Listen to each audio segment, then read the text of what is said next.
Antes de mergulhar nesta história incrível, considere se inscrever no canal e ativar o sininho.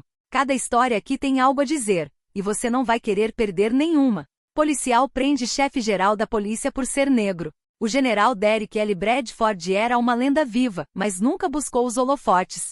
Seu caminho não foi acidental. Nascido na zona sul de Chicago, cresceu cercado por sirenes de polícia, pelos gritos de mães e pelas promessas quebradas de políticos.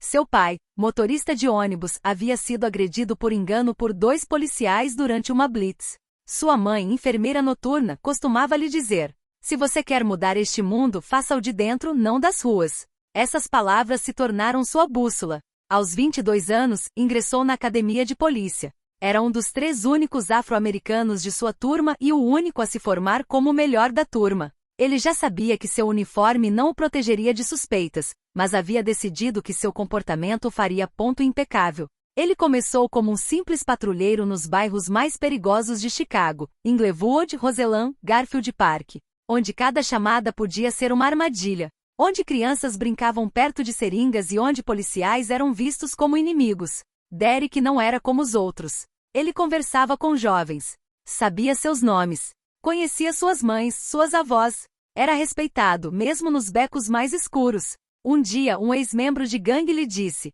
"Você não é como os outros policiais. Dá para ver nos seus olhos que você já esteve aqui antes."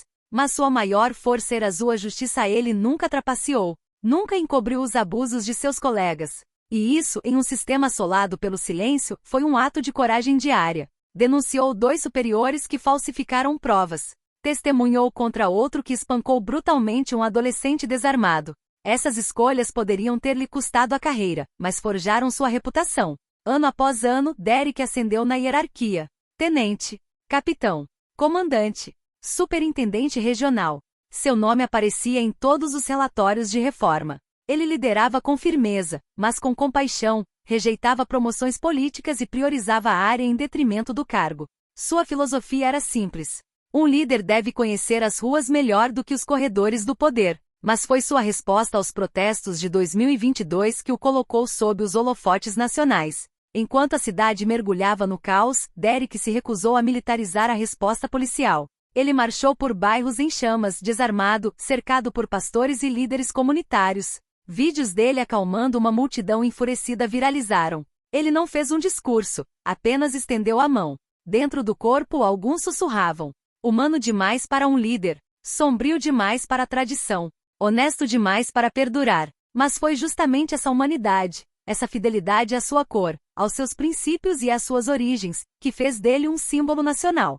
Em 2025, após anos de pressão popular, recomendações de comissões especiais e uma votação a portas fechadas no Senado Federal, Derrick L. Bradford foi nomeado chefe do Gabinete da Polícia Nacional à posição suprema. Ficou assim o primeiro afro-americano a liderar toda a força policial do país. Sua posse foi sóbria, sem pompa, sem slogans, apenas um microfone e esta frase: "Não cheguei a esta posição por causa da minha cor de pele, mas por causa dela. Ela me ensinou a aceitar, a ouvir, a resistir e a amar este país mesmo quando ele não me amava de volta." Mas apesar das condecorações, apesar das honrarias, Derrick não tinha ilusões. Sabia que sua luta estava apenas começando. Porque ser negro à frente da polícia não significava que o racismo foi derrotado. Significava simplesmente que o racismo agora atacaria de forma mais sutil.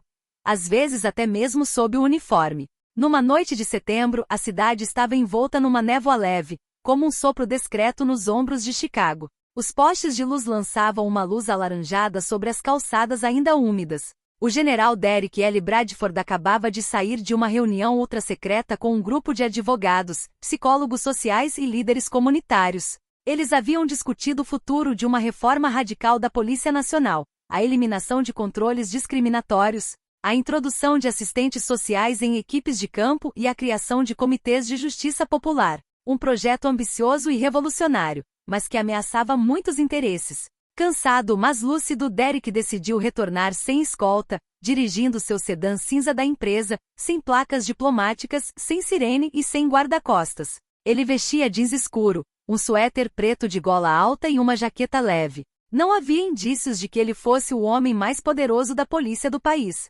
Foi intencional. Ele fazia isso com frequência. Dirigia sozinho à noite por bairros pobres, por áreas cinzentas, onde as patrulhas eram mais numerosas e mais nervosas. Ele queria sentir a cidade em sua verdade crua, como fizera 30 anos antes. Não com os olhos de um chefe, mas com os de um homem negro, sozinho na rua. Dirigindo por uma rua lateral, ele de repente avistou luzes azuis e vermelhas piscando na esquina de um beco. Um bloqueio sem sinalização. Nenhuma luz de construção. Nenhuma presença civil. Apenas uma viatura estacionada em ângulo, um cone torto na pista, como uma improvisação mal executada. Ele diminui o ritmo instintivamente. Em outras circunstâncias, ele teria pedido um relatório sobre esta instalação ilegal. Mas naquela noite, ele queria ver o que um homem negro desconhecido estava vivenciando ao se deparar com um cheque inesperado. Ele abaixou o vidro da janela. Um policial se aproximou abruptamente. Ele nem sequer se dera ao trabalho de olhar para o motorista. Jovem branco com o rosto tenso de arrogância ou medo, ele segurava a mão direita perto da arma, como se já esperasse sacá-la. Papéis.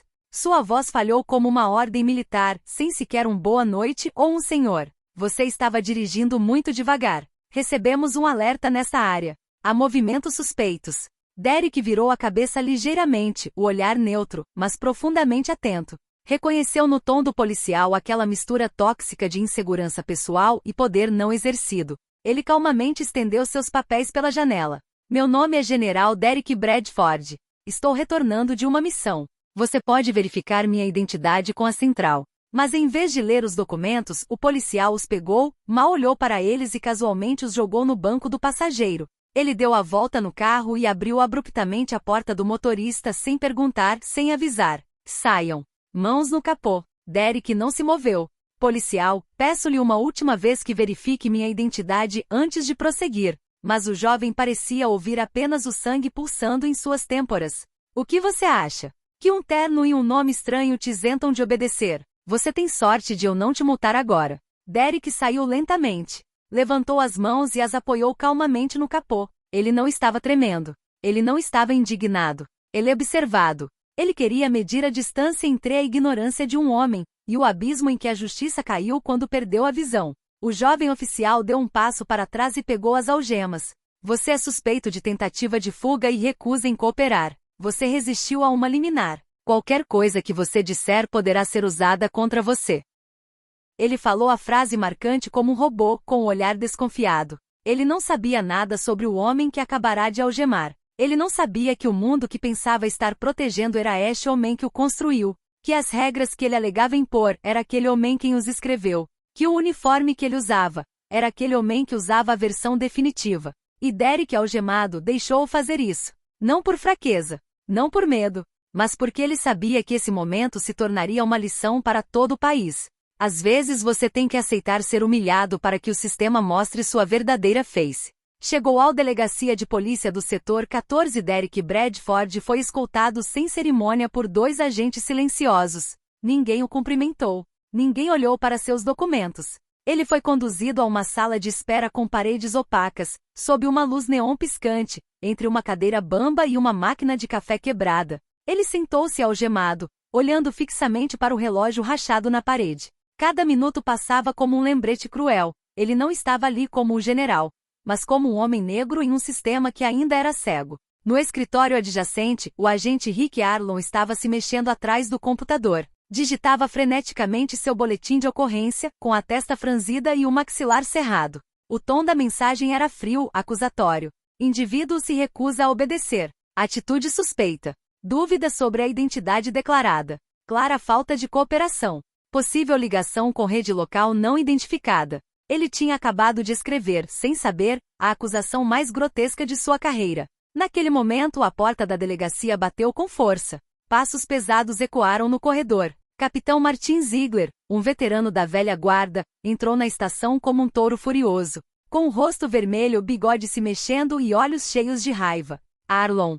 No meu escritório. Imediatamente. Rick deu um pulo e se levantou desajeitadamente com as mãos suando. Ziegler fechou a porta atrás deles e deixou um arquivo sobre a mesa. Você quer me explicar esse circo? Senhor? Eu prendi um suspeito em uma área de alto risco. Ele alegou ser um general da polícia. Não tinha insígnia nem distintivo. E seus documentos me pareceram questionáveis.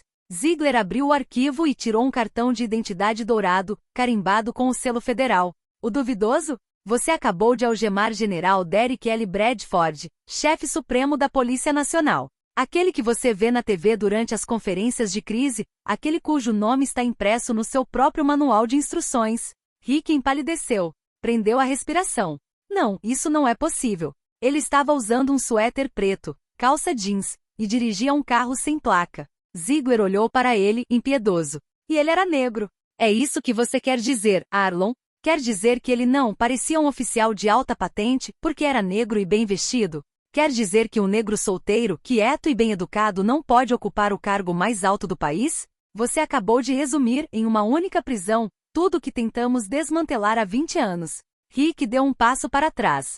Estava pálido, abalado, como se tivesse levado um golpe. Mas, ele não gritou comigo. Ele não se defendeu. Ele apenas obedeceu. Ziegler cerrou os punhos. Porque ele é um líder. Porque enquanto você escrevia relatórios falsos, ele escrevia a história. Ele poderia ter destruído você na hora. Ele preferiu deixar você fazer papel de bobo na frente de todo o sistema. Rick sentiu o coração bater forte no peito. Uma náusea o dominou. Ele entendeu, tarde demais, a gravidade do seu erro. Ziegler apontou para a porta. Ele está na sala de espera, sentado calmamente e algemado. Vá vê-lo, e olhe-o nos olhos. Você não pode desfazer o que fez, mas talvez possa começar a entender por que fez. Sentado na sala ao lado, Derek Bradford não precisava forçar os ouvidos. As paredes eram finas e os gritos do capitão Ziegler ressoou como um julgamento caído do céu. Ele ouviu cada palavra. E cada palavra, curiosamente, não reacendeu nele nem raiva nem vingança. Ele permaneceu ereto, calmo, com as mãos entrelaçadas. Suas algemas haviam sido removidas, mas ele mantinha os pulsos entrelaçados, como se para lembrar à própria consciência que a injustiça nem sempre vinha das sombras, mas às vezes de dentro. Quando um tenente entrou correndo na sala para se desculpar e regular a situação, Derek o interrompeu com um simples gesto. Não quero tratamento especial. Quero uma plataforma. Com licença. Uma coletiva de imprensa, general? Sim. E quero o rapaz que me prendeu aqui. Com todo respeito, senhor, isso seria constrangedor. Ele está em choque. Ele acha que o senhor vai mandar expulsá-lo. Derek olhou para cima sereno. Exatamente. O que vou fazer é maior que ele. É maior que eu. Não quero que ele seja apagado. Quero que ele sirva de exemplo vivo. Sem bode expiatório. Sem vingança. Este sistema precisa encarar a própria imagem. A sala de imprensa da prefeitura estava lotada. Câmeras, microfones, jornalistas de todo o país. A notícia da prisão vazou durante a noite, amplificada pelas redes sociais, ativistas, oponentes políticos e defensores dos direitos civis. No palco, o prefeito de Chicago, o ministro da Justiça Derek Bradford, e para espanto de todos, Rick Arlon em pé, olhos baixos, mãos cruzadas atrás das costas, visivelmente quebrado. A tensão era palpável. Então Derek falou. Ele não leu nenhum discurso. Falou com a voz calma de um homem cuja verdade era profunda demais para precisar ser escrita. Ontem à noite fui preso, algemado e humilhado. Não porque tivesse cometido um crime, mas porque eu era negro sozinho, num carro limpo demais para um homem sem uniforme. Ele parou por alguns segundos, examinando a sala. O que vivi não foi um caso isolado. Não é uma anomalia. É a norma para milhares de cidadãos, todos os dias, neste país. E não é obra de indivíduos mal-intencionados. É o resultado de um sistema que cria preconceitos, que educa mal, que alimenta o medo do outro. Ele se virou para Rick. O agente Arlon não é um monstro. Ele é um produto. O produto de um sistema tendencioso, de um treinamento técnico desconectado da humanidade. Ele viu minha pele, não meu rosto. Ele viu meu carro, não minha identidade. Ele viu perigo onde havia apenas um homem cansado caminhando para casa. Um silêncio mortal se instalou. As câmeras continuaram filmando. Alguns jornalistas baixaram os olhos. Outros assentiram lentamente. Não é ele que eu condeno. É o que todos nós permitimos que ele se tornasse. Ele fez outra pausa e então acrescentou. E é por isso que recuso a sua demissão. Recuso-me a ser apagado. Quero que ele fique. Que aprenda. Que desaprenda. E acima de tudo, que transmitir. O país inteiro ficou abalado. Os canais de notícias repetiram o discurso várias vezes. Nas redes sociais, dois lados se chocaram. Alguns aplaudiram coragem moral a visão sistêmica de Derek, sua recusa à vingança. Outros denunciaram uma posição de vítima, uma encenação midiática, ou mesmo uma fraqueza política. Mas o que poucos sabiam é que esta conferência marcaria o começo de uma nova era. Rick Arlon, profundamente comovido, pediu para falar em particular com Derek naquela noite. Entrou no gabinete do general com as mãos trêmulas. Não sei se mereço tudo isso. Aliás, nem sei se mereço continuar na polícia. Derek se levantou lentamente. Você pode não merecer um título, mas merece uma chance de se tornar melhor. E é essa chance que o tornará útil para o mundo. Você fará o treinamento que estou preparando. Sobre preconceito inconsciente. Sobre a história da violência sistêmica. Sobre escuta ativa. E então você irá às escolas. Conversará com jovens. Contará a eles o que fez, no que acreditou, e o que aprendeu. Rick assentiu silenciosamente com os olhos marejados. Naquele dia ele não se tornou apenas um homem mudado. Ele se tornou uma testemunha viva da mudança. Um ano depois, o programa Bradford superou todas as expectativas. Iniciado inicialmente em 3 cidades piloto, espalhou-se a uma velocidade estonteante graças aos seus resultados tangíveis, em 28 estados. Delegacias inteiras foram reformadas, policiais foram requalificados e protocolos redefinidos. O programa combinou workshops intensivos sobre preconceito inconsciente, do imersões comunitárias, do depoimentos de vítimas e, acima de tudo, uma mudança radical nos critérios de recrutamento e promoção. Os efeitos foram notáveis. A taxa de incidentes raciais durante as paragens policiais caiu 35% nas áreas afetadas. Pela primeira vez em muito tempo em alguns bairros, pais negros ousaram dizer aos filhos: vocês podem confiar neste policial. Os jornais manchetearam: o milagre de um homem humilhado que recusou o ódio. Um policial reformado, uma nação que respira. Bradford, o homem que desarmou o preconceito sem disparar um tiro. Rick Arlon, por sua vez, tornou-se irreconhecível. A arrogância, a rigidez.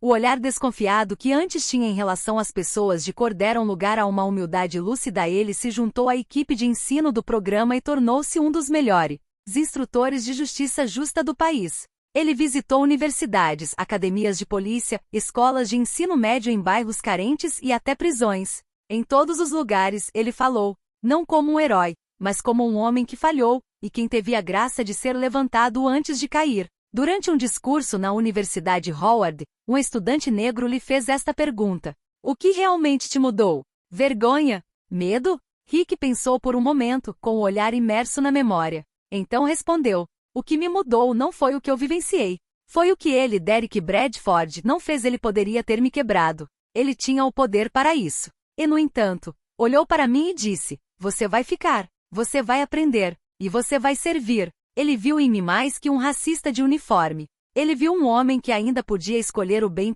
Um homem que eu não sabia que ainda era capaz de me tornar. E para acrescentar, num silêncio profundo, porque um homem que eu humilhei, estendeu a mão para mim em vez de me esmagar. Esta frase tornou-se um dos slogans do movimento reformista que se seguiu, gravado nas paredes de certas delegacias, escrito em distintivos de instrução, repetido nas academias. Estenda a mão, ou você será a arma da sua própria cegueira. O programa Bradford tornou-se um modelo internacional. Delegações da Europa, América do Sul e até da África vieram estudar seu método. E Derek L. Bradford, mantendo-se humilde, sempre se recusou a que o programa levasse seu nome a princípio. Mas, diante da insistência de prefeitos, cidadãos e até mesmo do presidente, ele cedeu. Porque este programa, assim como ele, nasceu de uma ferida, mas escolheu o caminho de cura compartilhada.